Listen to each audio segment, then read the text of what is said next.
જય હિન્દ, જય ભારત, વંદે માતરમ. આજે મારે ભોળાદ સુરાપુરા ધામના વિશે વાત કરવી છે.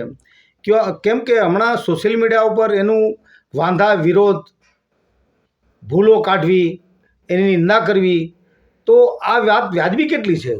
કારણ કે વાંધા વચકા કાઢનારાઓ, વિરોધ કરનારાઓને આ વાતના આ વિષય સાથે કાંઈ લેવા દેવા નથી. જે વસ્તુ સાથે એને લેવા દેવા નથી એના વિશે વાત શા માટે કરે છે?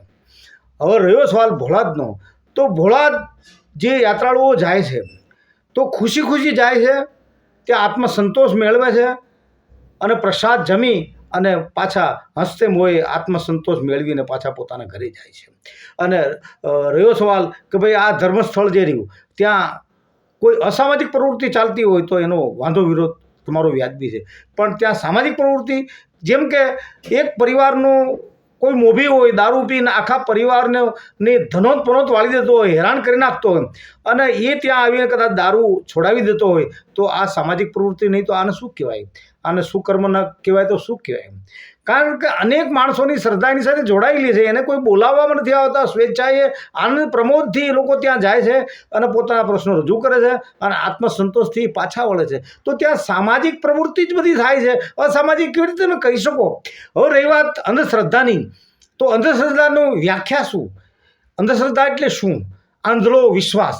આંધળો વિશ્વાસ કે ભાઈ પ્રત્યક્ષ ને અપ્રત્યક્ષ વિશેની શ્રદ્ધા જે રહે એને આવરી લેતી વાત છે. તો કોઈ પણ ધર્મની અંદર અલ્લાહ કો, ભગવાન કો, ગોડ કો, કોઈએ ભગવાન કોઈને પ્રત્યક્ષ રૂપે મળ્યા નથી ને વાત કરી નથી.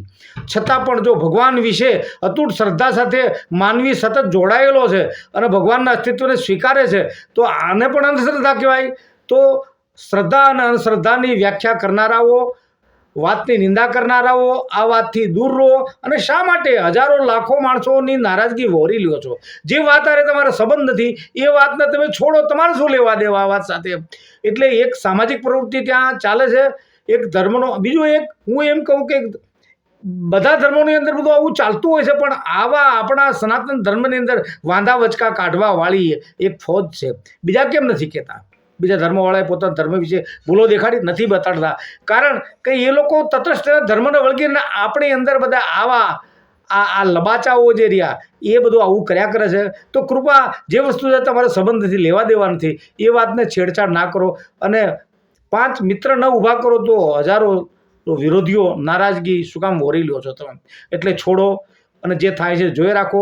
અને સામાજિક અસામાજિક પ્રવૃત્તિ થતી હોય તો એક દરેકનો અધિકાર છે કે એ વિરોધ કરી શકે. તો ત્યાં શું અસામાજિક પ્રવૃત્તિ શું ચાલે છે? રહ્યો સવાલ કે ભાઈ આવા તો ઘણા બધા ધર્માલયો છે, ઘણા બધા ભુવાજીઓ છે, તો ત્યાં તમે ફોક્સ તમારું ન કર્યું અને આ ભોળાદને ફોક્સ કેમ કરો છો? કારણ ભોળાદ જે રહ્યું એમાં હજારો માણસોની શ્રદ્ધા જોડાયેલી છે. અને કૃપા કરી અને આને અંધશ્રદ્ધા ન કહો. અંધશ્રદ્ધા તમે જેને કહો છો એ જ પણ એક શ્રદ્ધાનો ભાગ છે અને એ ધર્મનો એક હિસ્સો છે. એટલે કૃપા કરી અને સનાતન ધર્મનો એક આધાર છે, એને નુકસાન ના કરો. જય હિન્દ, જય ભારત, વંદે માતરમ.